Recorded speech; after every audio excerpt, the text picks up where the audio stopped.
Salmo 126, quem está comigo aí diz amém. Quando o Senhor restaurou a sorte de Sião, ficamos como quem sonha. Então, a nossa boca se encheu de riso e a nossa língua de júbilo. Entre as nações se dizia: grandes coisas fez o Senhor por eles.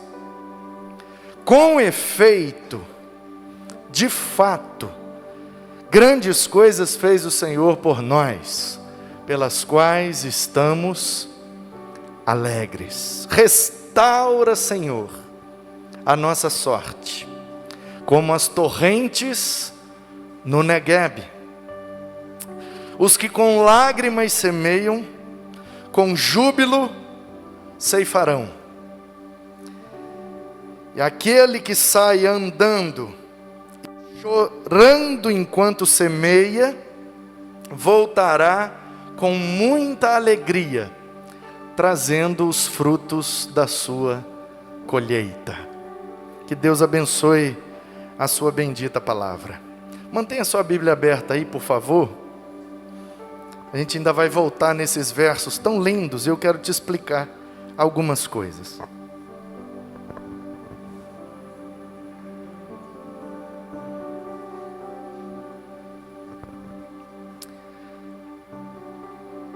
Eu vim aqui hoje para te falar sobre restauração e alegria. Depois do cativeiro vem a restauração. Depois da restauração vem a colheita. Depois da colheita vem a alegria. E eu não sei nem o nome dela. Como é que é o seu nome, filha? A de máscara está complicado para nós. Ludmila. A Ludmila, nem sabia o nome dela, ela provavelmente nem me conhece, talvez saiba quem eu sou, talvez, mas talvez não. E ela falou que escolheu essa música aqui para o momento de dízimos e ofertas, festa, alegria, e parece que não combina com o momento que nós estamos vivendo. E mesmo sem nos conhecer, mesmo sem combinar nada, era exatamente essa música mesmo que combinava com o que eu vou pregar nessa noite. E isso me dá muita tranquilidade de saber que é o Senhor quem está dirigindo e controlando esse culto pela glória dEle. Porque assim é o nosso Deus. O Espírito de Deus que habita em mim, habita em você. E Ele nos une, e Ele nos impele, Ele nos empurra na direção da sua vontade para o centro daquilo que Ele tem preparado para nós. Esse salmo faz parte de um grupo de salmos chamados pelos estudiosos de pós-exílicos. Exílio significa o cativeiro, o lugar e o tempo onde o povo ficou escravizado, exilado, fora da sua terra. O povo de Deus, os hebreus, a nação de Israel, viveram 3 grandes cativeiros. O primeiro foi no Egito. O segundo foi na Assíria. E o terceiro foi na Babilônia. Nos dias de Moisés, o povo de Deus vivia uma grande opressão no cativeiro egípcio. Nos dias de Senaqueribe, nos dias do profeta Isaías, por volta do ano 722 a.C., o povo de Deus viveu uma grande opressão pelas mãos do império assírio, que destruiu as 10 tribos do norte naquele tempo, nação de Israel, cuja capital era Samaria. 100 e poucos anos depois, em 586 a.C., Nabucodonosor oprime Judá, cuja capital era Jerusalém. Destrói as casas, destrói o templo, em várias investidas, desde 605 até 586 a.C., toda Jerusalém e arredores são completamente destruídos, e os jovens crianças eram mortas, idosos eram mortos, e somente os jovens. Quando eu digo jovens, você precisa pensar aí entre 10 e 30 anos, aproximadamente. Nós conhecemos a história de 4 desses jovens que foram levados nesse período como escravos para a Babilônia. Os seus nomes eram Daniel, Misael, Ananias e Azarias. Chegando na Babilônia, tiveram seus nomes mudados para nomes babilônios. E aí passaram a se chamar Beltesazar, Sadraque, Mesaque e Abednego. Conhecemos a história deles. Daniel na cova dos leões, Sadraque, Mesaque e Abednego na fornalha. Esses são alguns dos dezenas, centenas, talvez milhares de jovens que foram levados por Nabucodonosor para serem escravos na Babilônia. Mas Jeremias profetizou que 70 anos depois, aquele cativeiro chegaria ao fim, e Deus traria o seu povo de volta para a sua terra, para o lugar da paz, para Jerusalém, o lugar da paz, onde Deus colocou o seu povo e prometeu que dali eles jamais sairiam. Mas por causa do pecado, por causa da rebeldia, por causa da desobediência daquele povo, eles foram levados cativos. A desobediência nos faz cativos, o pecado nos faz escravos, a rebeldia contra Deus nos coloca em situações de opressão. E isso não revela a maldade de Deus, isso revela a sua justiça e a nossa inclinação para o pecado, a nossa natureza pecaminosa. E aí aquele povo então, desde 605 até 586, várias e várias levas de adolescentes, jovens, levados para a Babilônia, para trabalharem como escravos debaixo do chicote de Nabucodonosor. Um belo dia Daniel está orando, por volta da hora 9, 3 horas da tarde, a hora de oração do judeu. Ele então está orando, e ele abre o rolo, e começa a ler o profeta Jeremias, exatamente naquele texto em que diz que 70 semanas depois, Deus se lembraria do seu povo, e o traria de volta. E aí Daniel então entende, faz as contas, e ele percebe, já se passaram 70 anos. Daniel, que chegou ali um jovem, um adolescente entre 14 e 17 anos, agora tem entre 84 e 87 anos, porque 70 já se passaram. E agora ele já é ministro do império, agora ele já é alguém relevante, um político querido, respeitado.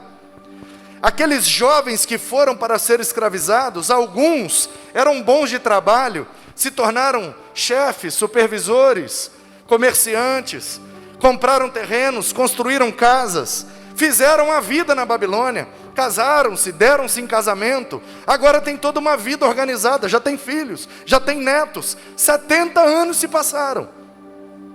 Esses idosos que foram trazidos como escravos, eles não têm mais condição de voltar para Jerusalém, porque é uma viagem de mais de 1000 quilômetros, a pé, passando por rios, por desertos, por montes, por vales. É impossível um idoso de mais de 80 anos fazer uma viagem dessa.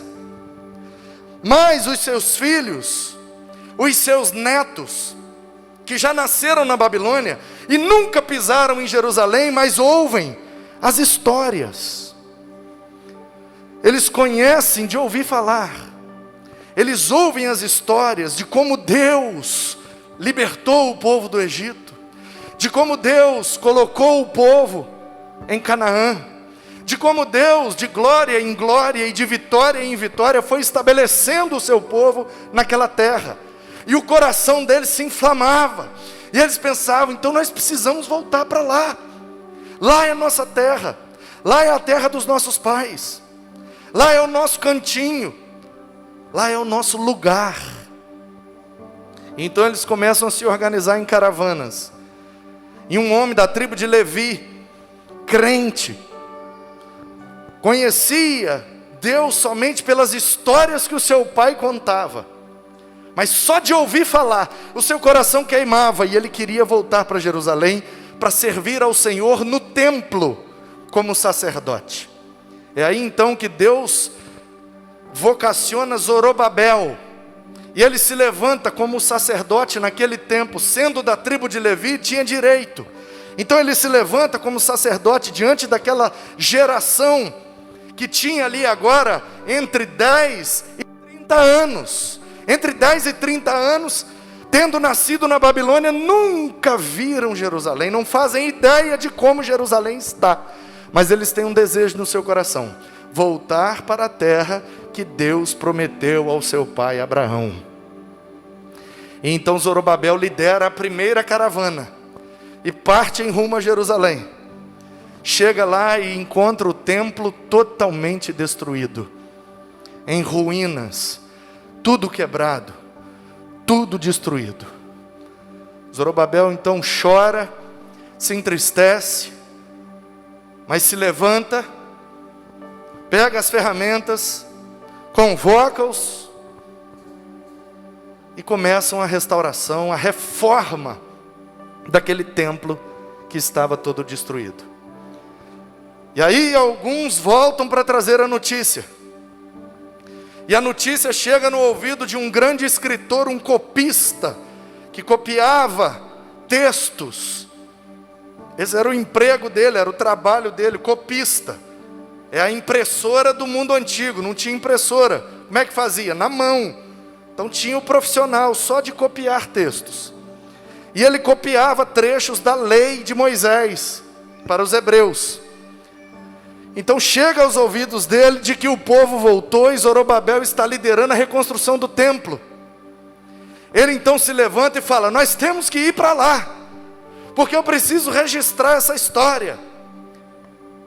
E esse cara tem um conhecido que trabalha dentro do palácio. Agora, o império não é mais da Babilônia. A Babilônia caiu, Nabucodonosor morreu. E então Ciro e Dário se unem, a Média com a Persa, e aí se torna então o Império Medo-Persa. Então, o menino trabalhava como copeiro do rei da Pérsia. E aí ele fica sabendo que o povo voltou e começou a reconstruir o templo. E o amigo dele fala: nós temos que ir para lá, para registrar essas histórias. E ele fala: mas nós vamos para lá para fazer o quê? Ele: eu não sei. Você trabalha lá com o rei, vê lá com ele o que ele pode ajudar.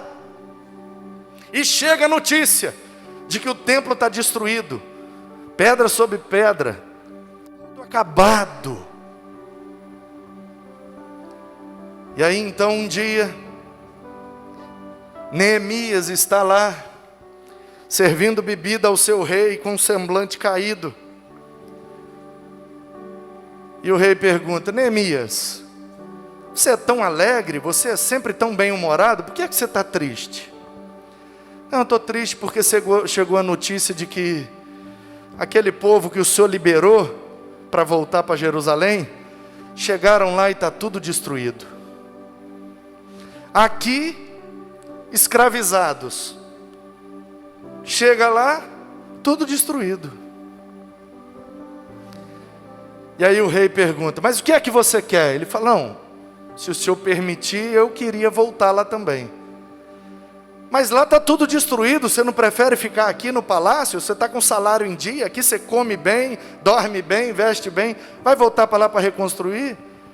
É, mas lá que é meu lugar, eu queria voltar para lá porque meu pai é de lá, meu avô é de lá, meu bisavô é de lá, e meu tataravô recebeu do meu Deus aquela terra como herança.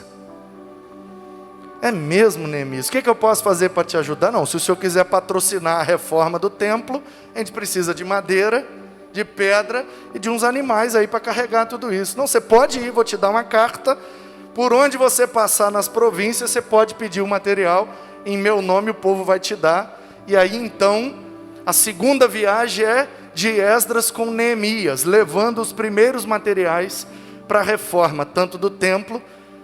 E aí ele olha o muro, volta, pede mais oferta para o muro. E aí ele dá mais 2 viagens. Uma trazendo ofertas para o muro, materiais, e a outra trazendo o restante da geração que queria voltar para casa. 4 viagens num período de 100 anos. O povo então retorna para Jerusalém. Os que podiam, os que queriam, porque muitos não quiseram voltar, muitos não podiam voltar, por causa da idade avançada.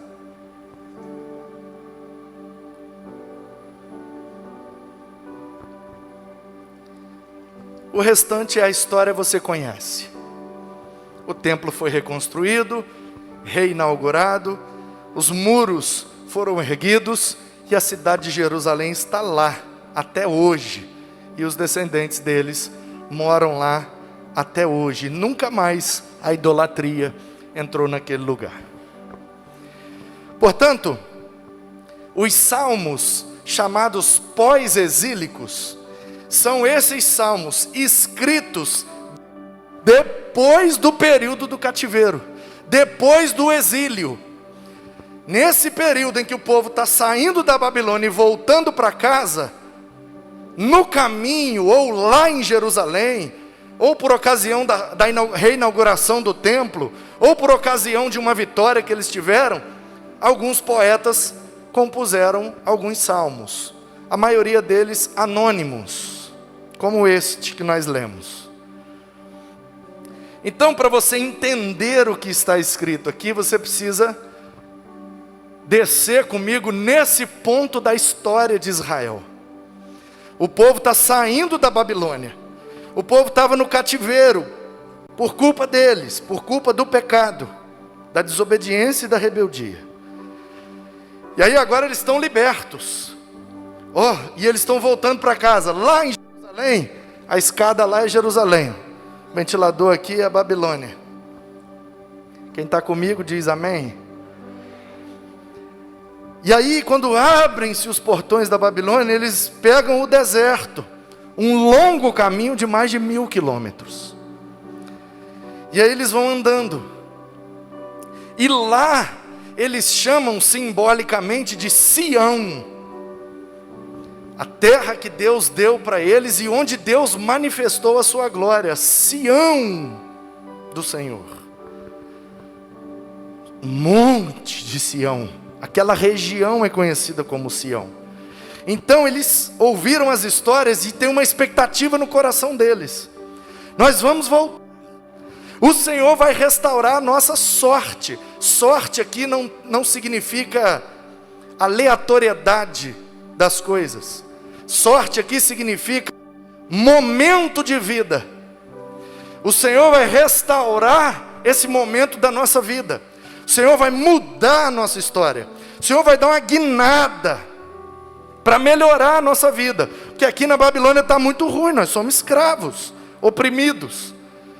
Então quando esse povo sai e vai caminhando, eles vão vendo os passarinhos. E aí eles vão vendo os riachozinhos. E aí eles vão vendo borboletas e pássaros. E eles vão caminhando e passa um dia. E aí eles armam a tenda, dormem, comem um pão, tomam um gole de vinho, acorda no outro dia, desarma a tenda, come mais um pedaço de pão, toma mais um gole de vinho, 2 dias, 3 dias, e eles vendo liberdade. Não tem mais chicote estalando nas minhas costas, não tem mais Nabucodonosor colocando meta para a gente bater de pedra que tem que quebrar. E aí eles ficam admirando aquela beleza. E tinha um poeta nessa caravana, tinha um músico, e de repente ele vê aquele momento e ele fala assim: ai, o Senhor está restaurando a nossa sorte, o Senhor está mudando a nossa vida, Deus está mudando a nossa história. Olha só, não tem mais chicote, não tem mais trabalho forçado, Nós somos livres. Se eu quiser parar para descansar, eu descanso. Se eu quiser continuar andando, eu continuo. Eu vejo o pássaro cantando. Eu posso admirar a beleza do Criador. Ai, quando o Senhor restaurou a nossa sorte, nós ficamos como quem sonha. Olha, parece um sonho. Parece um sonho. Os passarinhos, olha, parece um sonho. Quando o Senhor restaurou a sorte de Sião, ficamos como quem sonha. Entre a opressão da Babilônia e a liberdade de Jerusalém, há um sonho sendo gerado no coração daquele povo. Nós estamos vivendo um momento muito complicado, literalmente de cativeiro. Tivemos que ficar presos, isolados, sem comunhão, sem toque, sem abraço, sem afeto. Mas entre um cativeiro e a liberdade, entre a opressão e a promessa, há um sonho sendo gerado. Há um sonho sendo gerado no coração daquele povo. Ficamos como quem sonha. A nossa boca se encheu de riso, a nossa língua de júbilo. Mesmo sabendo que nós temos um caminho grande para percorrer, a gente fica rindo à toa. Por quê? Porque sabemos que quando chegarmos lá, estaremos na nossa terra. A gente conhece esse salmo, a gente leu esse salmo, a gente canta esse salmo, a gente já pregou esse salmo várias vezes, você já ouviu várias vezes, talvez até de mim. Mas percebe como que essa palavra se renova, e ela faz todo sentido para esse momento que nós estamos vivendo. Entre uma pandemia e uma grande colheita, há um sonho de percorrermos o caminho com cântico nos lábios, com júbilo, com alegria. Por quê? Porque entre as nações se dizia: grandes coisas fez o Senhor por eles. Leia aí o versículo 2. Nossa boca se encheu de riso, nossa língua de júbilo. Entre as nações se dizia: grandes coisas fez o Senhor por eles. Que nações são essas? Os povos ímpios, incrédulos, que entre a Babilônia e Jerusalém havia no caminho. Eles saíram da Babilônia rindo, cantando, celebrando, com um sonho sendo gerado no coração. E eles ficaram tão bobos, tão abobados, cantando, jubilando, que o povo que estava lá trabalhando via aquela caravana passando, rindo, brincando, dançando, cantando, louvando. O povo estava lá, olhava e falava: ué, o que deu nesse povo? Por que eles estão assim? Aí alguém devia olhar e falar: não sei não, mas deve ser que o Deus deles deve ter feito uma coisa muito boa para eles, né? Porque eles eram escravos, agora estão indo para um lugar destruído, vai ter que começar tudo do zero. Saíram com a mão na frente e outra atrás, e ainda estão rindo, dançando, brincando e louvando a Deus? Não, alguma coisa muito importante está acontecendo aí que nós não estamos conseguindo perceber. Deve ser que o Deus deles fez grandes coisas por eles. Então perceba que os povos intermediários, quando via aquele povo passando, eles iam dizendo: olha como Deus desse povo tem feito grandes coisas por eles. E eles iam passando e ouvindo dos outros povos: grandes coisas fez o Senhor por eles, grandes coisas fez o Senhor por eles. Até que um dia eles se deram conta. E aí na Bíblia está registrado, numa versão está com efeito, como quem diz: não é que é mesmo? de fato, realmente, grandes coisas fez o Senhor por nós. Agora são eles falando. Grandes coisas fez o Senhor por nós. Por isso estamos alegres. Meus queridos, nós passamos um momento muito complicado, ainda estamos passando. Mas nós estamos passando, celebrando, louvando, rindo, brincando, produzindo. Que a igreja não fechou. Fechou portão, fechou porta, fechou parede. Igreja não é portão, nem porta, nem parede. A igreja continua aberta, porque nós continuamos vivos, espalhados pela cidade, vivendo e pregando o amor de Deus. A igreja continuou aberta. A igreja não fecha nunca, a não ser que a gente deixe de fazer o nosso papel como igreja. E aí eles estão indo embora, muito alegres. Realmente o Senhor fez grandes coisas por nós. É por isso que nós estamos muito alegres. A gente estava oprimido, sem expectativa, sem esperança. Mas agora um sonho está sendo gerado no nosso coração. Uma alegria está saindo dos nossos lábios.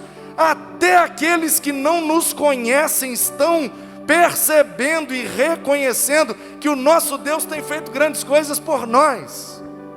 Então não vou voltar, não vou desanimar, não vou parar. Eu vou continuar e vou perseverar, porque tem uma terra à minha espera. O meu lugar não é a Babilônia, o meu lugar não é o deserto, o meu lugar é em Jerusalém. E aí o povo persevera com alegria, com expectativa, alimentando aquele sonho, e de repente eles chegam lá.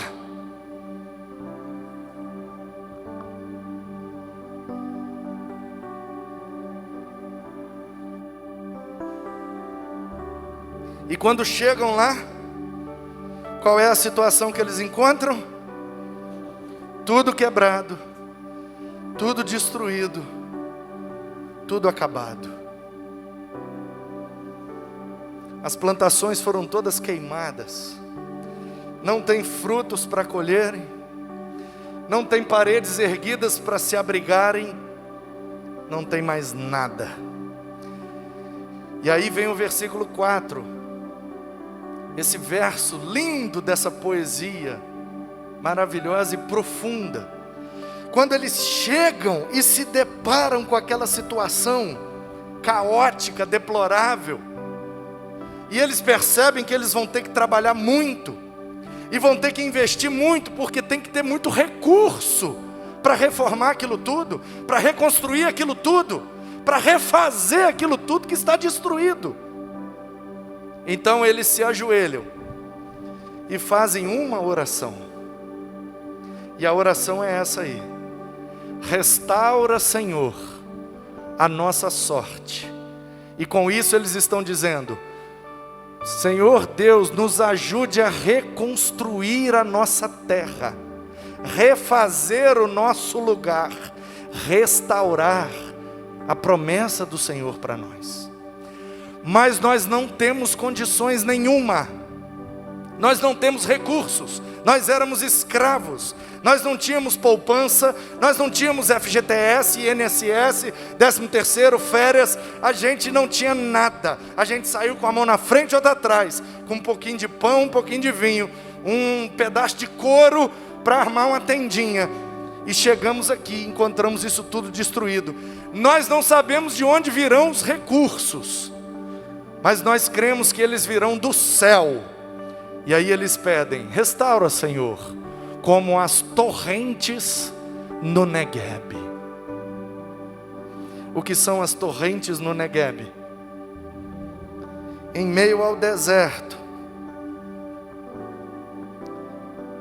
corre um rio. Se você digitar na internet aí, ó, rio no deserto do Negueb, vai aparecer várias imagens aí do povo que vai lá e filma. Uma época do ano, lá num monte, ao norte do deserto de Negueb, uma vez por ano, geralmente no início do verão, cai uma torrente. O que é uma torrente? Uma tromba d'água. Toda a chuva que cairia durante um ano inteiro, cai num minuto, ao norte do deserto do Negueb, sobre um monte, lugar que é muito alto, que tem muito monte, muita pedra, muito morro, atrai a tromba d'água. Por isso que tem cachoeira, os lugares altos, a água bate e escorre pelas cachoeiras. Por isso é perigoso no verão frequentar cachoeiras pelo perigo da tromba d'água. Torrente é a tromba d'água, é um monte de água que cai de uma vez só. E ela escorre para onde? Para o mar. Onde está o mar? Ao sul do Negueb.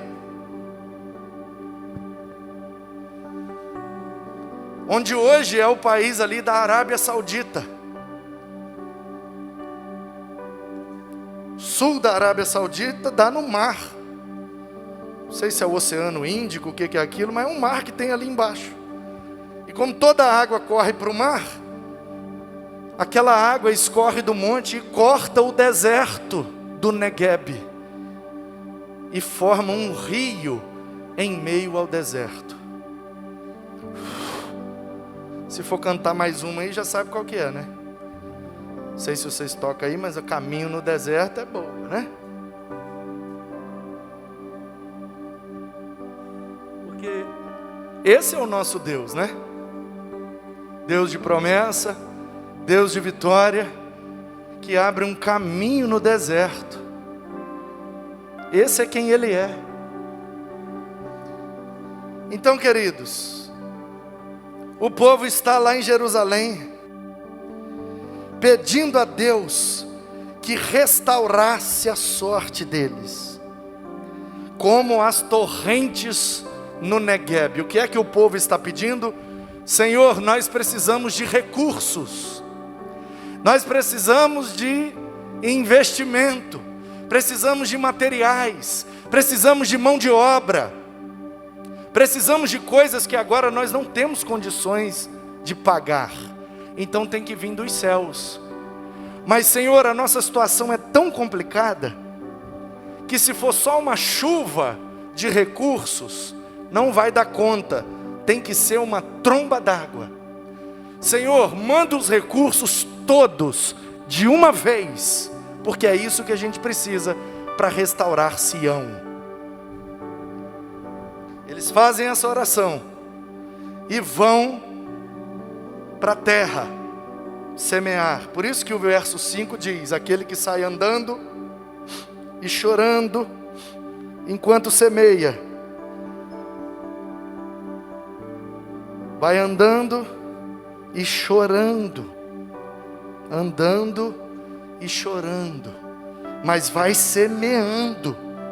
Por quê? Porque se eu não plantar agora, eu não vou ter o que comer depois. Diz que com lágrimas semeiam, com júbilo ceifarão. Os que saem andando e chorando voltarão com alegria, trazendo o fruto da sua colheita.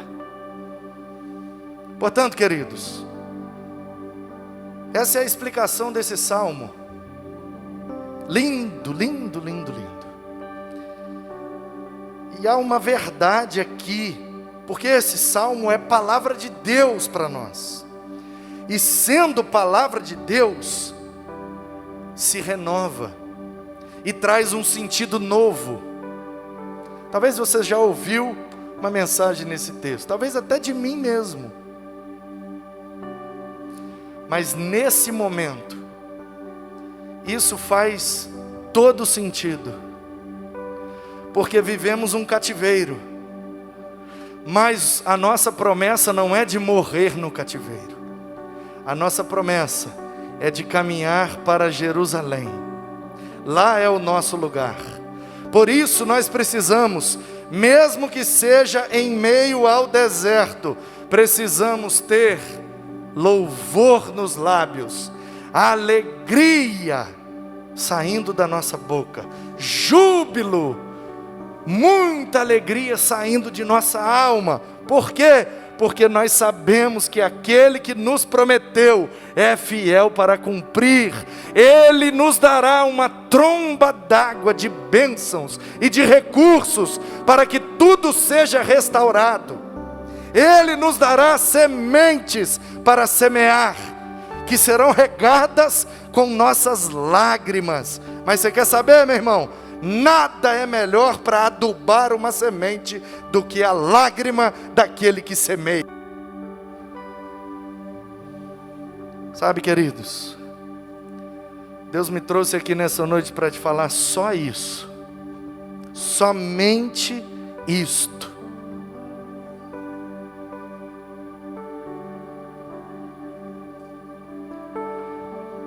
Quando nós desobedecemos, o nosso destino é o cativeiro. Mas quando nós obedecemos, o nosso destino é Jerusalém. Temos um deserto para percorrer. Sim, ninguém disse que seria fácil. Disse que seria possível.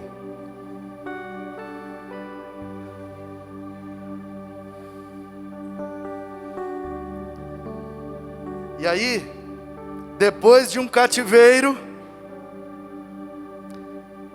vem a alegria e vem a colheita. Vem uma grande colheita. E aqueles que semearam com lágrimas vão colher com gargalhadas de alegria. Houve um momento em que nós pensamos que o diabo estava prejudicando a igreja com a pandemia. Mal sabia ele que ele estava fechando os templos e abrindo uma igreja em cada casa. Mal sabia ele que ele estava impulsionando as igrejas para a internet. Mal sabia ele que sairíamos de um auditório de centenas para um auditório de milhões de pessoas. Mal sabia ele que estava nos empurrando para o nosso destino, que não é a Babilônia, é a Nova Jerusalém, a cidade celestial que está nos esperando, onde passaremos a eternidade com aquele que nos prometeu. Mal sabia ele, quando tocou na vida de Jó, que ele estava empurrando Jó para uma grande experiência. Mal sabia ele, quando tirou de Jó, que estava empurrando Jó para uma multiplicação dos seus recursos. Porque o diabo nos odeia tanto, que o ódio dele o cega, e ele não percebe que quanto mais mal ele nos faz, Deus transforma em bem, para que o seu nome seja glorificado. Gênesis capítulo 50, versículo 20, os irmãos de Josué estão todos em volta dele. Ele agora é Zafenate Paneá, governador do Egito. Ele vira para os irmãos, Gênesis 50, 20, e diz assim: vocês intentaram o mal contra mim, mas Deus o transformou em bem, para que a vida de muitos fosse poupada.